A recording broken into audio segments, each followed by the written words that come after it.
नमस्कार। हमारे साथ हैं सीताराम दास जी। स्वागत है साधना चैनल पर महाराज जी आप। जी जी जी। किस अखाड़े से हैं आप? दिगंबर अखाड़ा है। और इस कुंभ के आयोजन में पहुंचे हैं, कैसा लग रहा है कुंभ का आयोजन? बहुत भव्य आयोजन हो रहा है और हमारे मुख्यमंत्री योगी आदित्यनाथ के देख रेख में ये सब हो रहा है।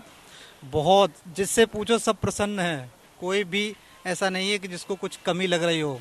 हर तरह से बहुत अच्छी सुविधा दे रखी है योगी जी ने। और हम लोग तो एकदम गदगद है, स्वर्ग जैसा अनुभूति होती है। और ये कुंभ जो 144 साल बाद कहा जा रहा है कि ऐसा दुर्लभ संयोग बना है, हाँ, आप सबों के लिए क्या मायने हैं इस कुंभ के? इसका तो हम लोग तो क्या वर्णन नहीं कर सकते, इतना मायने है। क्योंकि कुंभ तो 12 साल में आता है, लेकिन इसका जो संयोग बता रहे हैं उस हिसाब से बहुत विशेष संयोग है। अमृत है, विजय अमृत स्नान है ये। कहा जाता है कि कुंभ आत्मा का परमात्मा से मिलन है और जो श्रद्धालु आते हैं उन्हें एक विशेष तरह की पुण्य प्राप्ति होती है। आपका क्या मानना है? जी बिल्कुल, आप स्वयं अनुभूति करेंगे। हम लोग तो करते ही रहते हैं।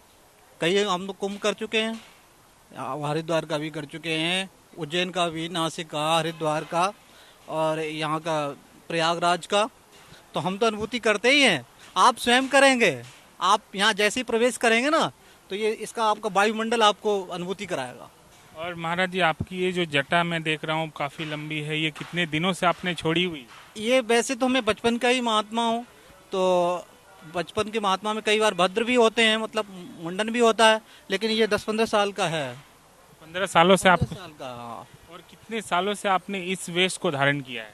बचपन से ही हूँ मैं तो। पहले विद्यार्थी रहा, विद्यार्थी रहने के बाद ब्रह्मचारी रहते हैं, उसके बाद फिर ये संन्यास दीक्षा हो जाती है। तो संन्यास दीक्षा का जो जीवन है, ये आम जीवन से कितना कठिन होता है? आप? कठिन तो बहुत है।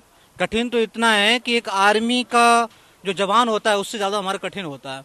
इसलिए कि वहाँ तो सुविधाएं होती हैं, जैसे हम पहाड़ों पे जाते हैं तो वहाँ तो हेलीकॉप्टर से उनके लिए, आर्मी के लिए सुविधाएं जब पहुँच जाते हैं। हमारे पास कुछ सुविधा नहीं रहती। हमें जितने वस्त्र हैं इसी में, हमको इसी में रहना होता है। कैसे रहना है ये हमारे को गुरुजन सिखाते हैं। साधना टीवी पर अभी आप हैं, साधना न्यूज के दर्शकों को आप कुछ कहना चाहिए? बहुत अच्छा, आप लोग बहुत धर्म का प्रचार कर रहे हैं, जागरूक कर रहे हैं कि आज हमारा कुंभ लगा है, लोगों में आस्था पहुंच रही है। इससे बढ़िया आपका क्या योगदान, बहुत बड़ा योगदान है आपका। हम तो आपको सत सत नमन करेंगे इस बात के लिए।